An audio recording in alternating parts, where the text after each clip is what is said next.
You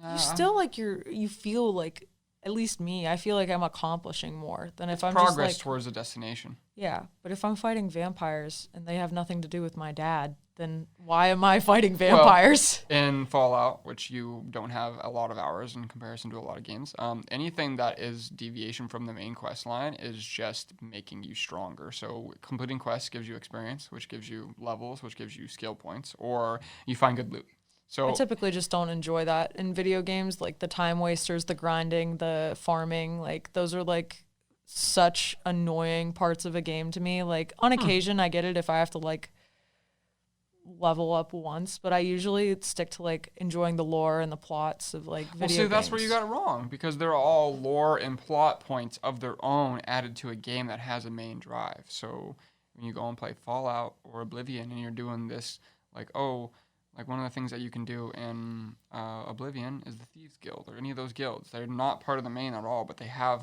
like a series of quests, if you will.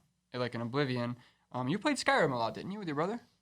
No, I started playing Skyrim and spent a lot of time trying to steal a horse just to realize I could run faster than it, and I said this game sucks, and then I put it down. So, yeah, and like the Thieves Guild, you get quests from your guild master to like go and do this, this, and that.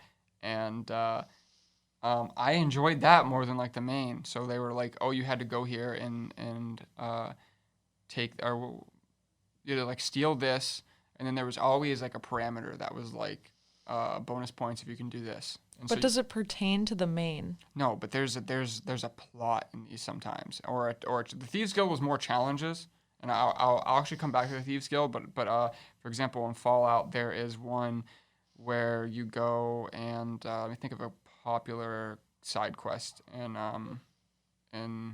Fallout 3.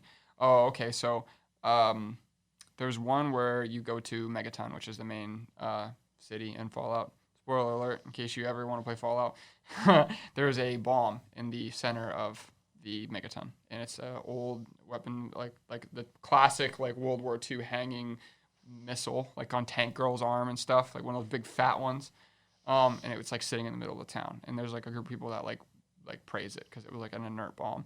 And so there's actually a quest line where you go through this process of like arming it and go to this place and like blow it up, or one where you find an actual pack of vampires and then you have to like it creates little stories inside the entirety of the game. So imagine like a Hollow Knight, like because you can relate to that, or Red Dead.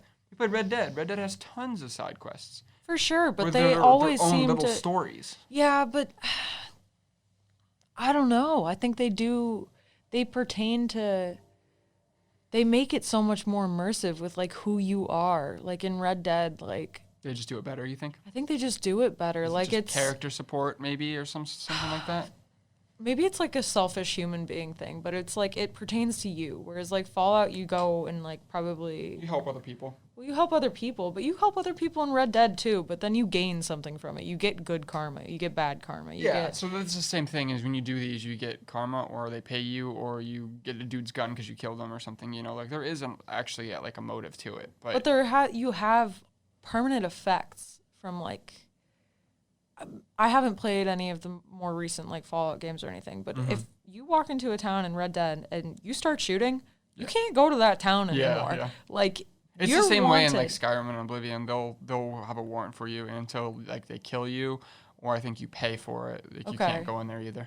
Yeah, some of it Same also thing with has Fallout, to do. actually too. Like you can shoot somebody in Fallout, and then the whole city will be aggro whenever you go in there. And like you go into a merchant and something like a general store, like they'll hide behind the they won't like interact with you because you went rogue.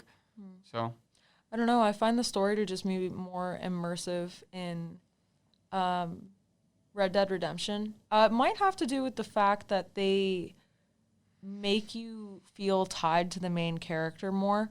cool. I think maybe in like Fallout, I know Skyrim, like all they give you in the beginning is that you're like in that wagon and you're going to get killed, and Yeah.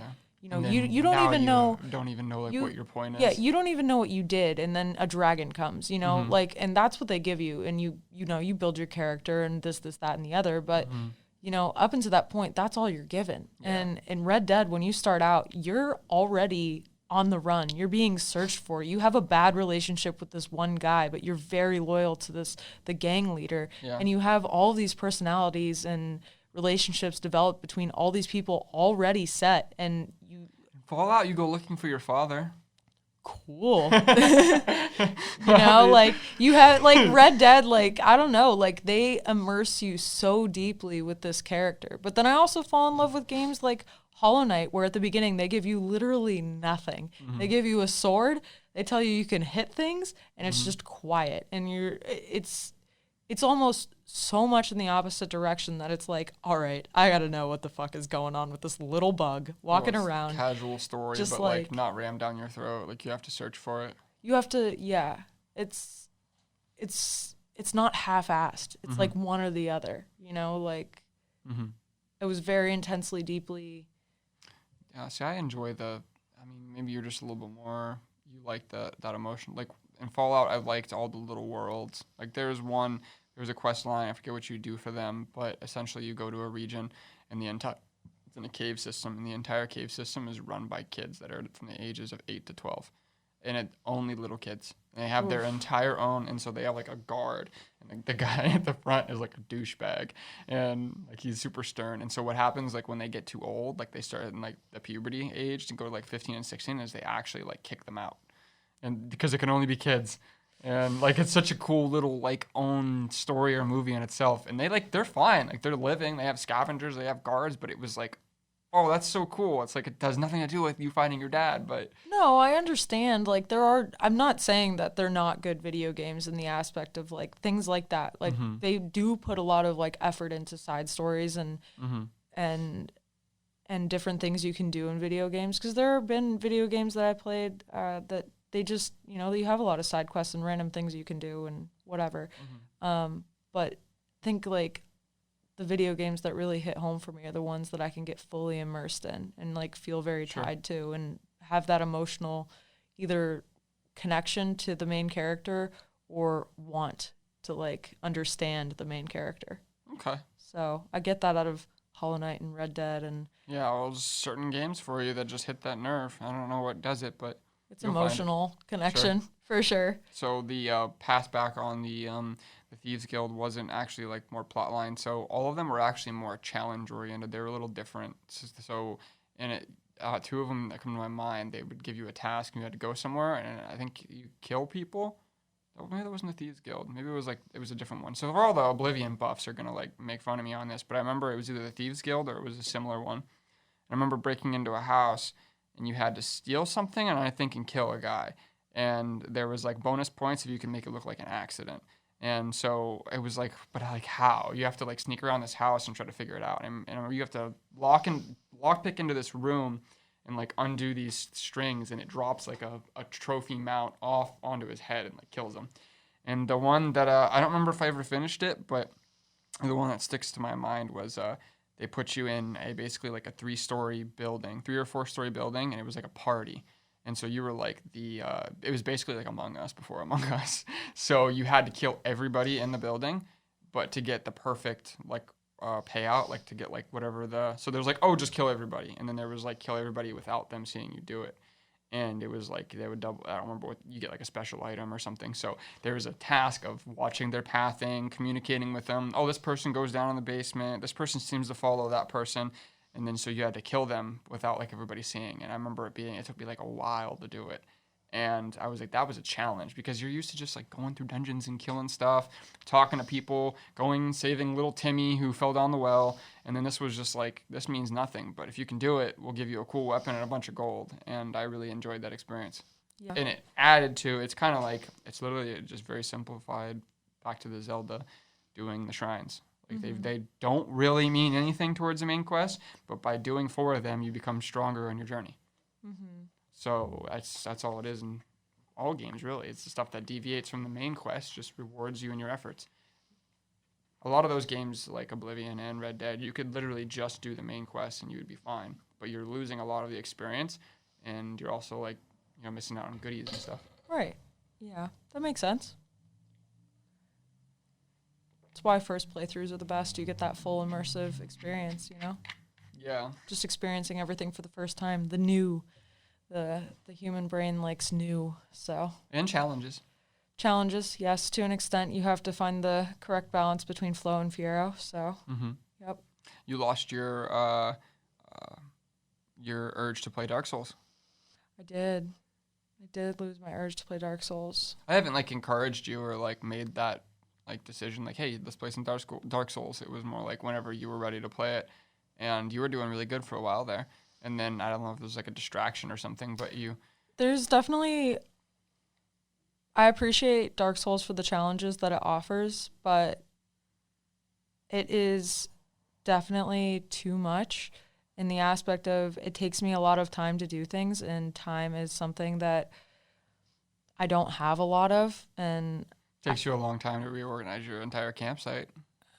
Yeah, it does, Crossing. Which is why I like haven't played Animal Crossing since quarantine, since I was, you know, you play it here and there, but here and there for an hour to kill time and be like, oh, cool, I still have flowers alive, and you know, but I don't pick it up regularly for a reason anymore, and it's because time is like such an important thing to me, and I've spent at least 19 hours playing Dark Souls. And is that how long it was? At least 19 hours, yes. And that's like normal though. Dying repeatedly, like really, really gets to me. Like it's not that I can't do it or that I wouldn't persevere through it. It's that I don't have the time to die as much as I am just to make it through this game, just to make it to another boss. Like I love, yeah. But you did it in Hollow Knight, so I'm curious as to how you're gonna defend yourself now. I did it in Hollow Knight. I enjoy. This is really what it comes down to, and why I'm very, very, very picky about video games. The art style in Hollow Knight is so far superior to the Dark Souls, in my opinion. Yeah, well, the first Dark Souls like has an art style, and for its time, I think it was 2008 or 2009. They actually had like a not bad thing going for them, and a lot of people talk about in the Unreal Engine, I think he used, or whichever engine he used. I don't know if I'd consider it an art style. I would argue that. I mean, like it is an art style, don't get me wrong, but like it's a guy in armor, like, and they try to make it as realistic as possible. Everything around him, pretty much. The decor though, but decor.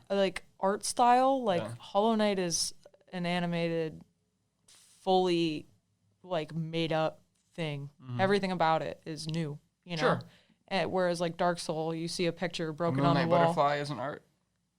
It is art. It is an art for sure. Yeah. But like Moonlight Butterfly is literally a Luna moth. They call the fucking butterfly that has a laser coming out of it. Okay. How dare you disrespect that boss? You know, like Hornet is like a bug, but like I've never seen like a bug look like that. You know what I mean? Like in that art style. Is it a problem of originality?